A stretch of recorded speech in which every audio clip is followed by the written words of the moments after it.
नमस्कार, मैं एम के पांडे। हमारी धारणा पर आपका स्वागत है।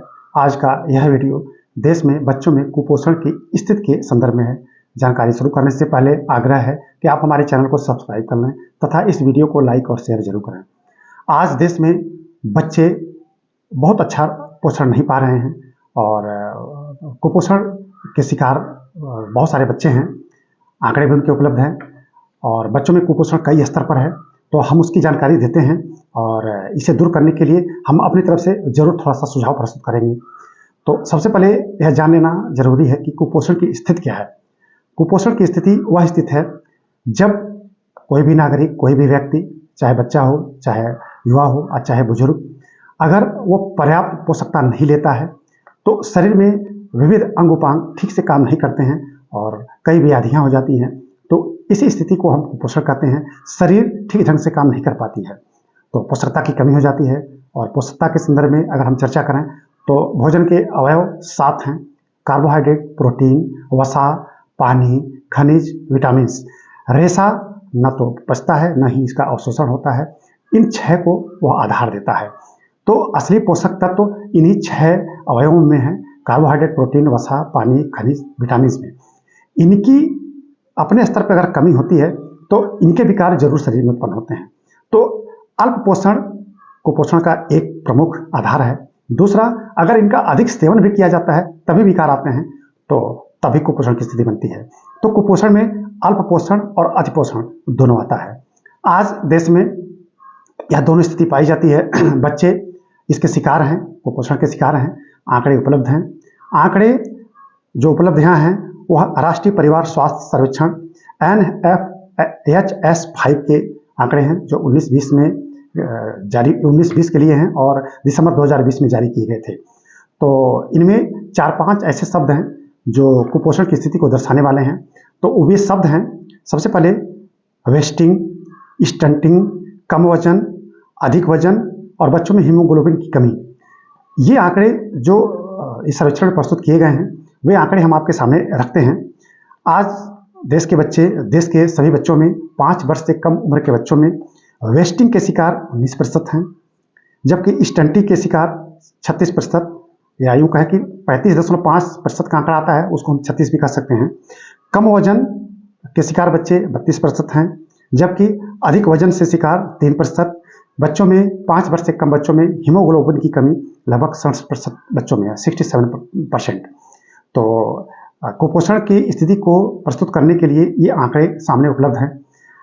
अब वेस्टिंग क्या है? वेस्टिंग कद के मुकाबले अगर कम वजन है, अगर बच्चा उसका कद है 1 फीट 2 फीट जो भी है, उस कद के मुकाबले अगर उसका वजन कम है तो इसको हम वेस्टिंग कहते हैं। उम्र के अनुरूप अगर लंबाई कम है तो उसको स्टंटिंग कहते हैं। और उम्र के अनुरूप अगर उसका वजन कम है तो कम वजन या अंडरवेट, और उम्र के अनुरूप अगर उसका अधिक वजन है तो हैवीवेट उसको बोलते हैं। तो इस आधार पर आंकड़े प्रस्तुत किए गए हैं सर्वेक्षण में और इस आधार पर कहा जा सकता है कि देश में बच्चों में कुपोषण की स्थिति है। और मतलब बच्चे देश के मतलब लगभग हम यूँ कहें कि 30% के आसपास बच्चे, 30 से 35% के आसपास बच्चे कुपोषित हैं। अब यह कुपोषण की स्थिति वयस्कों में भी है। वयस्कों में कैसे? तो वयस्कों में 3 स्तर पर हम कुपोषण की स्थिति यहाँ प्रस्तुत करते हैं। एनीमिक यानी रक्त अल्पता से देश के पुरुष लगभग 25% प्रभावित हैं, महिलाएं लगभग 57%, जबकि अल्प पोषण से पुरुष 16% और महिलाएं 19% प्रभावित हैं। मोटापे के शिकार पुरुष 23% और महिलाएं 24%। तो देश में यह कुपोषण की स्थिति को हम बड़े संक्षेप में यहाँ प्रस्तुत किए हैं। तो अब अगर देश में कुपोषण की स्थिति है, सही पोषण नहीं मिल रहा है, तो निश्चित रूप से उसका सीधा प्रभाव वर्क पर पड़ेगा, कार्य पर पड़ेगा।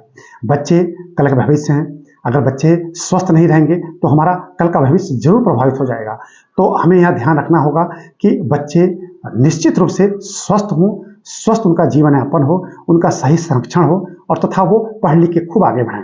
तो उनको स्वस्थ रखने के लिए सरकारें, चाहे केंद्र सरकार हो चाहे राज्य सरकार हो, अपने स्तर पे पूरा प्रयास करती हैं और आज़ादी के बाद से ही करती चली आई हैं। वर्तमान सरकार ने भी बच्चों में पोषण की स्थिति अच्छी हो, देश में सभी नागरिकों को स्वस्थ भोजन मिले, अच्छा भोजन मिले, वर्तमान सरकार ने भी अथक प्रयास किए हैं और प्रयास जारी भी है और राज्य सरकारें भी कर रही हैं। लेकिन कुपोषण की यह स्थिति दूर करने में सबसे बड़ा योगदान आज हमारे जन जन की है, जन जन का हो सकता है। लोग परिवार अगर इसे समझ लें, जान लें कि हमारे बच्चे स्वस्थ हों, तो जरूर इसमें इसे दूर करने में हमें काफ़ी सहूलियत मिलेगी। तो जागृति बड़ी आवश्यक है। जागृति लाने के लिए, लोगों को जगाने के लिए कि बच्चों को ठीक ठाक उनका जीवन यापन हो, ठीक है, उनका पालन पोषण ठीक ठाक हो, वे स्वस्थ रहें। हम भी अपनी तरफ से थोड़ा प्रयास कर रहे हैं। तो हम चाहते हैं कि हमारी बात को जो लोग भी सुने, वो जरूर अपने आसपास इस तरह के अगर कुपोषण की स्थिति है तो उन्हें दूर करने के सुझाव प्रस्तुत करें, उन्हें सुझाव दें। और सुझाव में क्या है कि अच्छा पोषण हो। अच्छे पोषण के लिए यह आवश्यक नहीं है कि धन ज़्यादा खर्च किया जाए, पैसा ज़्यादा खर्च किया जाए। कम पैसे में भी पौष्टिक भोजन प्राप्त हो सकता है। हम गांव में देखें चाहे शहरों में देखें, ऐसी भोज्य सामग्री उपलब्ध है जिनके लिए बहुत पैसे की जरूरत नहीं पड़ती है। कम से कम गेहूँ सबके पास उपलब्ध है। गेहूँ इतना भी नहीं है कि हम उसको बेयर न कर सकें। आज मोटे अनाज की सर्वत्र बात हो रही है। हमने इसके पहले भी एक वीडियो मोटे अनाज के संदर्भ में यहाँ डाला था अपने चैनल पे, आप लोगों ने उसको देखा भी होगा। हम चाहेंगे उसे आप फिर से देख लें। हमने मोटे अनाजों के बारे में विवरण दिया था। मोटे अनाज तो आज हमारे समय की मांग है। हमारे प्रधानमंत्री जी ने भी मोटे अनाजों के संदर्भ में न जाने कितना आह्वान किया है। तो बच्चों में कुपोषण की स्थिति को दूर करने में ये मोटे अनाज बड़े सार्थक सिद्ध होने वाले हैं।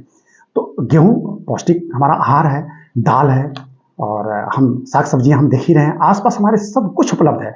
आवश्यकता है कि उन तक हमारी पहुंच सुनिश्चित हो। लोगों की, परिवार की पौष्टिक भोजन तक आसान पहुंच अगर सुनिश्चित होती है तो निश्चित रूप से परिवार जो है पोषकता प्राप्त करेगा, परिवार स्वस्थ रहेगा और बच्चे भी स्वस्थ होंगे। माताओं को इस बात का ध्यान रखना होगा कि केवल घर का कार्य ही महत्वपूर्ण नहीं है। अगर उनके घर में बच्चा पल रहा है तो उन्हें पौष्टिक भोजन लेना ही पड़ेगा।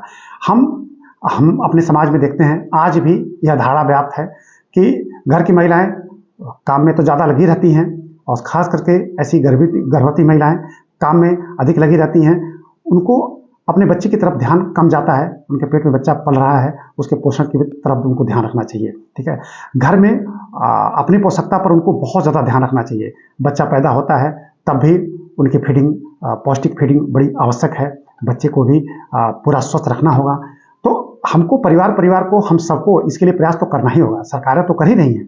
अब हम केंद्र सरकार की कुछ योजनाओं के बारे में बताएंगे, 3-4 योजनाओं के बारे में, जो कि बड़ी इसकी मंशा बहुत अच्छी है और इसका प्रभाव व्यापक होना भी चाहिए।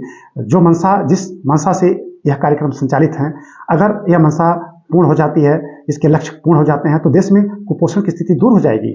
और हमारे प्रधानमंत्री जी ने कई योजनाओं की घोषणा की है। उनमें से कुछ योजनाएं हैं कि जिनमें सबसे खास तो राष्ट्रीय पोषण मिशन है, जिसकी शुरुआत 2018 में की गई थी। राष्ट्रीय पोषण मिशन से ही आगे मिशन पोषण 2.0 2021-22 के बजट से इसकी शुरुआत की गई थी। इसी तरह से प्रधानमंत्री मातृ वंदन योजना PMMVY, इसकी शुरुआत 1 जनवरी 2017 से की गई थी। यह गर्भवती महिलाओं के पोषण से भी संबंधित है। फिर मध्याह्न भोजन योजना बच्चों को स्कूलों में भोजन से संबंधित है।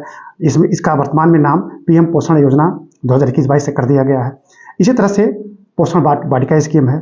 फिर एक योजना मदर्स एब्सोल्यूट अफेक्शन, माँ MAA, इसकी शुरुआत 2016 से हुई थी। ऐसी बहुत सारी योजनाएं हैं और हमारी वर्तमान की केंद्र सरकार, राज्य सरकार है, इसके लिए अथक प्रयास कर रही है। सरकार तो कर ही रही है, लेकिन जन जागरूकता बहुत आवश्यक है। तो हम इस चैनल के माध्यम से हम स्वयं आह्वान करते हैं कि आप अपने परिवार को एक तरफ स्वस्थ रखें, दूसरा बच्चों को कि स्वास्थ्य पर पूरा ध्यान दें। और हम और कुछ नहीं कहेंगे। हमारे पास आसपास साग सब्जियां, ये मोटे अनाज, ये गेहूँ, दूध, दही इतना उपलब्ध है कि अगर इनका हम सटीक सेवन करें तो परिवार में कुपोषण की स्थिति नहीं रहेगी, परिवार पोषकता प्राप्त कर सकेगा। हमें एक तरफ मोटे अनाज को बढ़ावा देना होगा, तो दूसरी तरफ हम फिर से गंभीरता से कर रहे हैं, एक तरफ मिलेट्स या मोटे अनाज को बढ़ावा देना होगा, तो दूसरी तरफ पशुपालन को।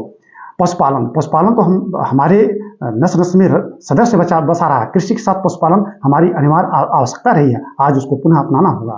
तो अगर पशुपालन को बढ़ावा दिया जाए, पशु देश में हमारे समृद्धि के एक बहुत बड़े अंग हैं, तो दूध दही की नदियाँ बह जाएंगी, बह भी रही हैं। भारत दुनिया का सबसे बड़ा उत्पादक राष्ट्र भी है, लेकिन इसे और बढ़ाना होगा। और अगर इसकी उपलब्धता बढ़ जाती है तो आने वाले समय में निश्चित रूप से कुपोषण की स्थिति दूर हो जाएगी, हमारे बच्चे स्वस्थ होंगे और हमारा कल का भविष्य अवश्य सुरक्षित रहेगा।